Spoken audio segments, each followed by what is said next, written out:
بسم اللہ الرحمن الرحیم۔ سوال یہ ہے کہ اگر حج کی ادائیگی سے کچھ دن پہلے خمس کی سالانہ تاریخ آ جائے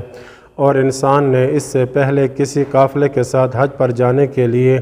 اپنے پیسے جمع کروا دیے ہوں تو کیا ان ادا کردہ پیسوں کا بھی خمس نکالنا واجب ہوگا؟ تو جواب میں آیت اللہ سیستانی فرماتے ہیں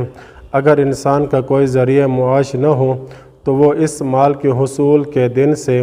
اس کا الگ سے سال شمار کر سکتا ہے، اور اس حساب سے اگر اس مال پر سال نہ گزرا ہو تو اس کا خمس نکالنا واجب نہ ہوگا۔ لیکن اگر انسان کوئی ذریعہ معاش رکھتا ہو تو اس مال پر خمس والا سال گزر جانے کے سبب اس کا خمس نکالنا واجب ہوگا۔ دوسرا سوال یہ ہے کہ اگر مکلف خمس کی ادائیگی کا پابند نہ ہو اور حج پر جانا چاہتا ہو تو کیا حج کے اموال کا خمس نکالنا اس پر واجب ہے؟ تو جواب میں فرماتے ہیں اگر انسان کا کوئی ذریعہ معاش نہ ہو تو وہ اس مال کے حصول کے دن سے